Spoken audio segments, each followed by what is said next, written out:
Flip the script on screen time. We love the idea of how one Studio 5 family lets a good TV show inspire action and also interaction. Their creative obsession starts with the Disney Plus series National Treasures. This holds a clue to a treasure of utmost importance. I thought about destroying it 1,000,000 times. Look at these symbols. In order to prevent it falling into the wrong hands.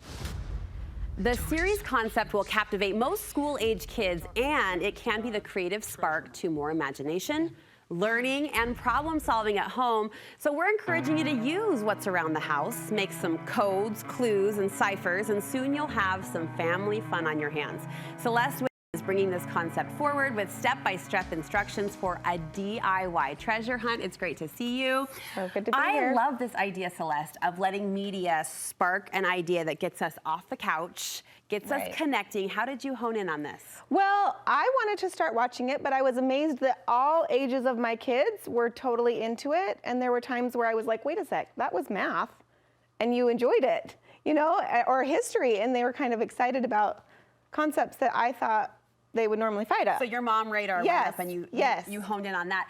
For those who may not know, tell us what about the show kind of sparked your mom passion or the creativity potential? Well, normally it's like pulling teeth to get the kids to like listen to something history or whatever.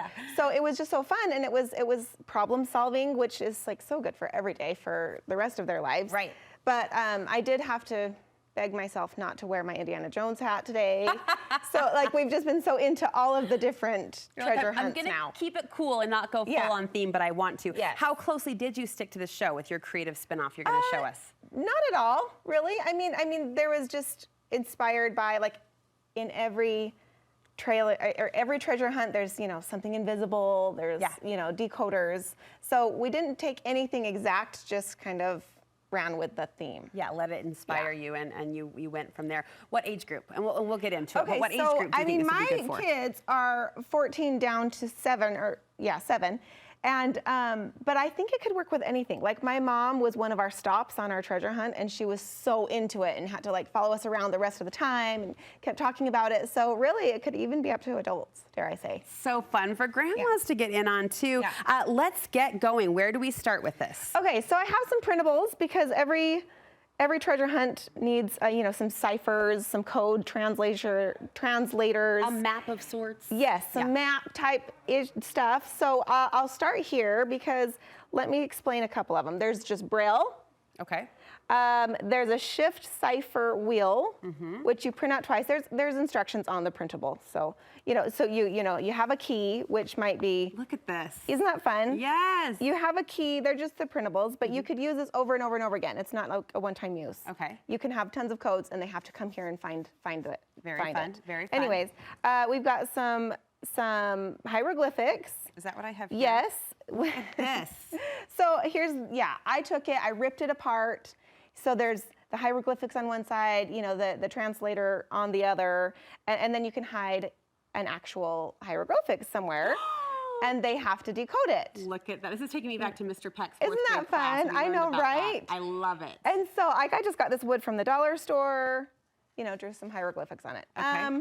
Then in a lot of the movies, like in this one, they have a cool necklace. In the Jungle Cruise, they have a cool necklace that's, you know, part of the thing. So I really wanted one of those. So I found this cool, it's called a Vegvisser. Oh. I could totally be saying that wrong. I'm going to go with some what sort you of say. like a Nordic Viking necklace. Uh-huh. I actually made this one. I don't want to do like a whole nother segment on that, but I just wood burned it. Okay. I mean, but so you don't have to. Choose your adventure level. Some people might not be as eccentric as I am, so there's a printable with a whole bunch. So it would be awesome for a church class or, you know, an activity for school or. You've made it easy for us. Yes, so you can just print it out and cut it out. Those are the tools we'll use to create this hunt. And did you really go from like location to location? Yes. It was like a treasure hunt? We did a ton at home, but then we did venture out to like grandparents' houses and stuff. Okay, so what were we looking for? So basically, you start with a theme, and you have a code to a code, or a clue to a clue to a clue to a clue, however long you want it, and however hard the clues. You know, so my 7-year-old, I did one that was like, look for a box under a fox, you know. But an older kid, you might do, or an adult, because my oldest is smarter than me for sure. He's a mini man. But you know, you might do like a hard like story that they have to figure out. You know. Okay. Anyways. So it could get more complicated Yes, depending you on can the totally age. get more complicated. So I got some easy peasy around the house stuff.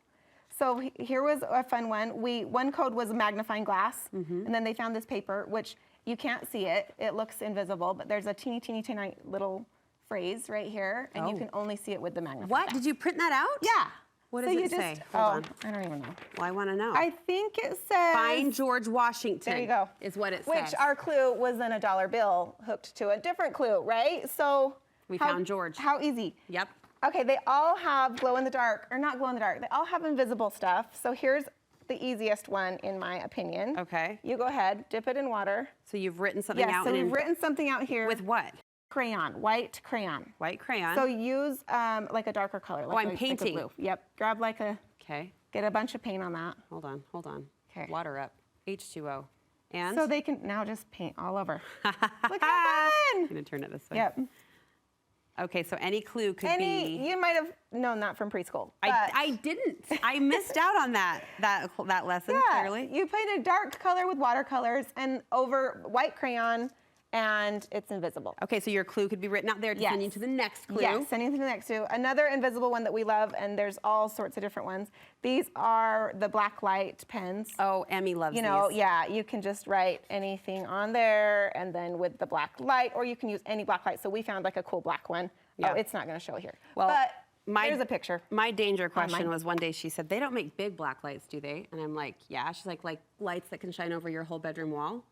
And I was like, yeah, I don't want to know what's invisibly so written cute. on her wall. Okay, Yes. what else? We got some some glow in the dark, and we painted it on this mirror that we got at the dollar store. So there's a ton of dollar store stuff. So then but you it shine- looks old, yeah. And then there's a clue leading to something in the dark, you know, and they find that with on the back of it's the next clue, right? So at another dollar store, we did a message in a bottle, and see, it's all grungy and gross. All I did here. Oh, which you was made it fun, grungy and yes. gross. This was from the dollar store, but it looked just like a normal bottle. Okay. We covered it with just regular Elmer's glue, just like with my hands. I say we, but it was me. My kids had no idea. Good job, team mom, team mom, team mom. And the color, I just did cinnamon and baking soda On the glue? on the glue. And it made it look and like I just that? made it dry. Yes. Indiana yes. Jones So, is saluting you, Celeste. That's amazing. No, well, I'm a big fan of, or I'm a big believer in if it's too expensive or too hard, you'll never do it. So it has to be easy peasy. Okay, these are the doable. things I bought. A cool puzzle box. Yes. Coolest thing ever. I've kind of opened it. So then they have a story that tells you how to open it. This was like $5 to $10. I don't remember how much. Where did you get it? Amazon. A puzzle box Amazon, on Amazon? yes. And they're really cool. So you open one, which then leads to like the last one. Just the coolest thing ever. And it talks you through it. Yes, There's instructions. yes. Very clever. So we also bought a couple little relics, like a little compass. compass, thank you, some locks. And this was my favorite part. It was I bought a little notebook. Again, this was under $10. Because in all the treasure movies, even in like policeman movies, they have the board where they have all the clues listed. Oh, yeah. So we had to do this, and we just kind of glued in some Oh, like how pictures, fun. and then you can write notes or draw pictures. Yes. Leading. So if they're confused at a part, like I slapped in, this is where they can learn stuff. Because I slapped in information about like our great grandparents, and which led to a clue, you know? Nice. And then they're kind of learning something at Well the same played. time. And you've got to have a treasure at the end. Yes, with treats and So motivation. this could be the pot of gold at the end of the rainbow, or the leprechauns were finding their Yeah. gold. But also, I didn't want them to be disappointed. So for me, I told them the treasure at the first. I said, we're going to do this treasure hunt. My theme was you're in training. Can you be a real treasure hunter? Find the crown. Cute. So they wouldn't get to the end and be like, what? This isn't the treasure. Where are the I gold was, bars? Where are the gold bars? They just get Or it could be a bubblegum. gift, or Yeah. a birthday party. I love They this so find the much, and I treats. also love you told my producer that you kind of obviously set the stage, go team mom, but they really got into it and started to pick up and take off. Yes, with it. that's the beauty of the whole thing. Toss it all in a box. They can get it out and do it. My daughter went wild, and she did it. She did way cooler stuff than I did. Oh, I like love it. in 10 minutes, she just wrote a bunch of clues. Oh, one of these clues that I skipped right over. What? Was stuff that you have at home. Uh-huh. This is a can, and I just used one of the soft can openers. I don't know what it's called, smooth edge can openers. And it looks like it's not open. So then you Right. can hide that with all the other cans, and then I was looking for all sorts of different like compartments, like boxes with compartments Put or whatever. things in, yeah. To buy, and then I realized anything that normally has batteries can be a hiding spot. It's a compartment. Oh my gosh. So okay. fun, The mom so wheels are silly. spinning. You've set us up so great with these printables. So go to our website, studio5.ksl.com. Moms and grandmas alike. You're going to get the cipher. You're going to get the Braille code. You're going to get it all and make it easy. Hopefully set you up in an easy way to pull this off using what you have around the house for a really fun screen to playtime afternoon. Thank you. Thank you so much. And thanks to the Whitney kids for being our little guinea pigs.